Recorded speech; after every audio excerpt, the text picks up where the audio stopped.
Hey there, and welcome to Productivity Hacks, your go-to podcast for quick hacks to help you to get things done and to do them well.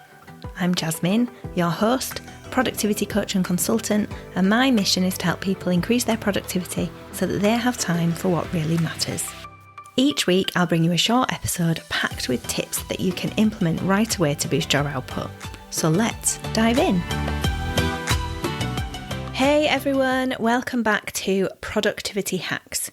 If you've been following along, you know that we recently explored long-term planning, which is the big 3 to 5 year vision stuff. We talked about the importance of dreaming, then creating the longer-term goals from your dreams. We're following on from that today and zooming in on something a little more tangible, which is medium-term planning. Medium-term planning is where the magic happens. It transforms your big, dreamlike goals into manageable, achievable steps. Without it, your long-term dreams might feel too distant to motivate you, but with quarterly and monthly goals, you have those tangible milestones to energise you along the way. In this episode, we're going to look at why medium-term planning matters, the psychology behind why it's so effective, and some common blockers that can get in the way. Of course, I'll be sharing some practical tips for overcoming those blockers, and then finally, I'll walk you through a step-by-step process for creating quarterly and monthly plans that set you up for success. But first, my lovely husband Si had the idea to list some of the new locations that I've spotted people have been listening from. He notices me Googling all these amazing locations and showing him like, someone's listened from here. So I thought I would share a couple of new locations. So recently we've had, and sorry for any pronunciation, we've had Maumelle in Arkansas, Greater Sudbury in Ontario, somewhere in South Carolina, Hull, but not UK, in Quebec, Hereford in the UK, Bonnie Lake in Washington, and Dudley in the UK. I am so glad you're listening, and I would love to give you a shout out of where you're listening from, so please get in touch. The links are in the show notes. So let's dive in to today. Why do we need to plan quarterly or monthly? Why not just plan for the year and leave it at that? It is something that we often miss. We may have those big long-term goals for the year or 5-year vision or a dream of where we want our lives to be. We also plan our days and weeks, even if that's loosely, but we generally have that idea of the things on our to-do lists. But without this bridge between them, this medium-term planning, our weekly and daily tasks, while keeping us busy, may not be the things that we need to do to achieve those long-term plans. Doing quarterly and monthly planning refocuses on our long-term plan, and it brings them into our thinking for that day. I want to introduce you to the goal gradient effect. This is a psychological principle, and it shows that as people get closer to a goal, their effort and motivation increases. So quarterly and monthly planning lets you see that finish line more frequently, which keeps you engaged and motivated. Think about how much harder that you would push in the final stretch of a race. That is the goal gradient effect in action. Having that long-term goal can feel way off, out of reach, and it doesn't really affect our day-to-day, or we feel like our day-to-day doesn't affect it. And reminding your brain of your plans brings that long-term goal back into your focus, and it reminds you that the steps you're making now, today, are just as important as those final ones. Think about a time when you were nearing the finish line of a big project. How did your motivation shift as you got closer? What helped you keep going? This is the goal gradient effect in action, and it's something that's really useful when you're breaking your long-term goals into more manageable chunks. Another benefit of medium-term planning is that it helps you adjust for reality, because life changes, and if you're only reviewing your goals once a year, it's really easy to get off track. So checking in every quarter or month helps you pivot, adjust, and keep moving forward. Sometimes our goals change. They don't seem as important anymore, and we may be forced to change our goals due to circumstance. Medium-term planning allows us to reassess. Is that goal still important to me? If it is, what do I want to be doing this month or this quarter to get me closer to that goal? If it isn't, what's changed? And what's my new or adjusted goal? And the final thing that medium-term planning does for us is all about focus, as I alluded to at the start. Without medium-term planning, it's easy to fall into reaction mode and responding to whatever's urgent, but not necessarily important. Quarterly and monthly planning keeps you anchored to what matters most to you. So there are some common blockers to medium-term planning, which I'm going to explore with you now. So if quarterly and monthly planning is so powerful, why don't we all do it? I think initially it may be that we just didn't understand how helpful it could be, because it's that bridge between our long-term vision and goals and those daily tasks. But even if you did know this, and you decided to do that medium-term planning, there are still things that can get in your way. Here are some common blockers that we all experience, and more importantly, some tips for how to overcome them. The four main blockers that I see are that you may have overwhelm from too many goals, which causes you to stall, having the all or nothing mindset, or losing momentum and not having the time to plan.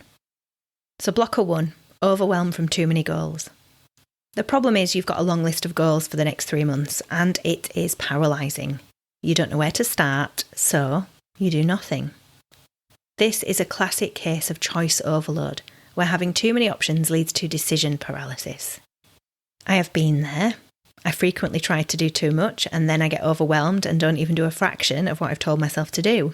When I am disciplined and I focus on doing less and focus on the most important things, I actually end up doing more.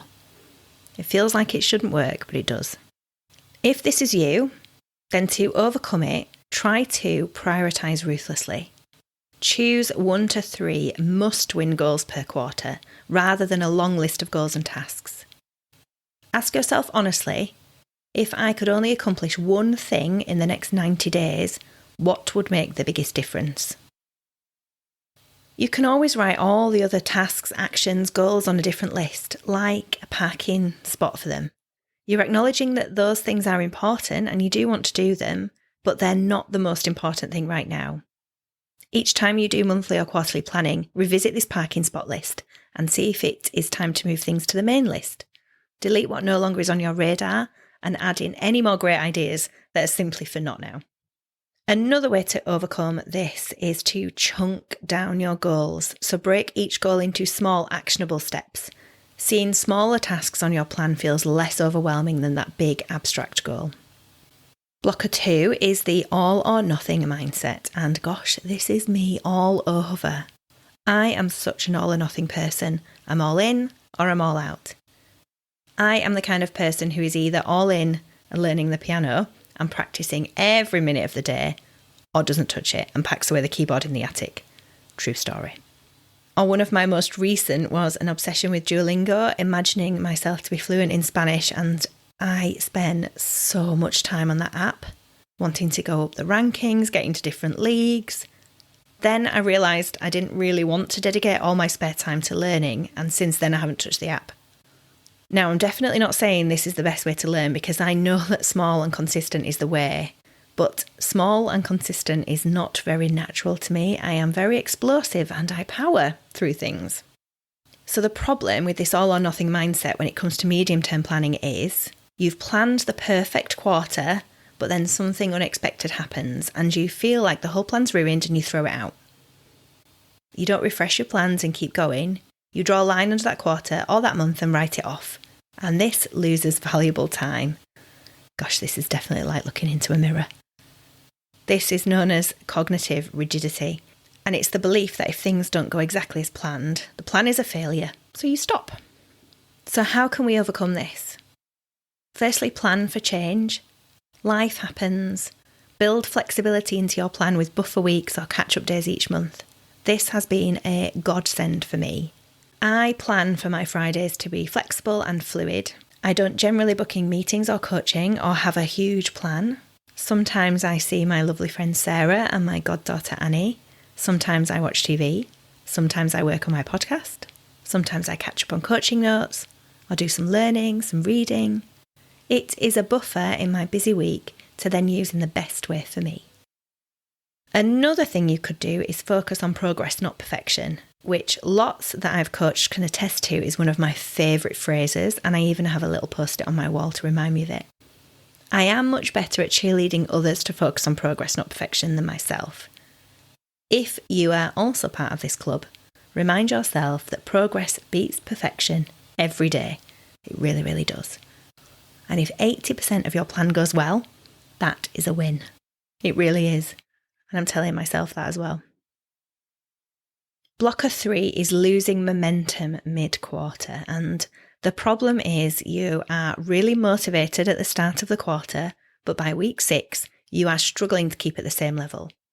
And this relates to hedonic adaptation, which is the idea that our excitement about new things fades over time. This is definitely me. Hello, Duolingo and learning piano. So to overcome it, schedule some mid-quarter reviews, a halfway check-in at the 6-week mark to re-energise yourself. Reflect on your wins, identify what needs to shift. And I would literally schedule this in your diary like a meeting, block out the time or it won't happen. Another thing you can do is break it down further. Instead of one 12-week goal, create 3 4-week mini goals. That way you're always close to a finish line. Blocker 4 is I just simply don't have time to plan. The problem is you're so busy with day-to-day tasks that planning feels like a luxury that you can't afford. The psychology behind this is a classic case of time scarcity bias, the feeling that there's never enough time, which makes us avoid planning.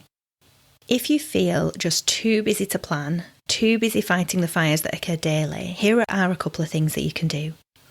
And I promise you that if you make time and do this planning work, you will see the incredible benefits to your daily work and the reduction of the daily fires you need to fight. After that, planning will become a non-negotiable for you too. So a couple of things you can do are time block your planning sessions. Treat it as a non-negotiable appointment. Put it in your calendar like a meeting with the king, something you wouldn't dream of cancelling. If you need to move it because of another commitment, do just that. Move it, but do not delete it.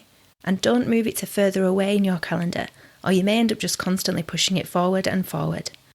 If you need to move it to the same day or even in the days before you originally scheduled it. And if you can't find space to move it, move something else. Prioritise this stuff.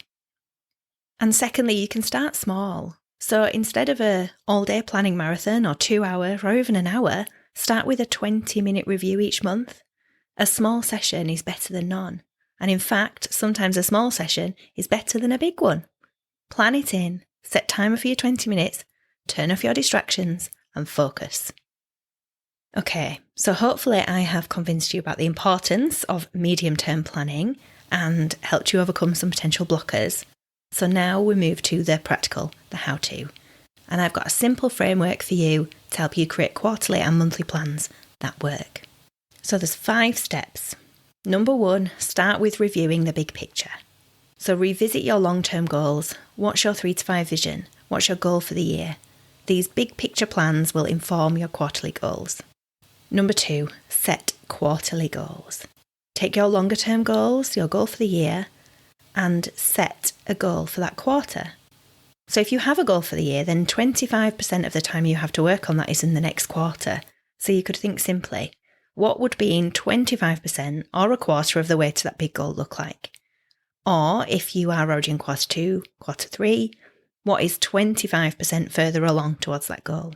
You can pick 1 to 3 must-win goals for the next 90 days and ask yourself the question, if nothing else gets done, what will make the biggest impact?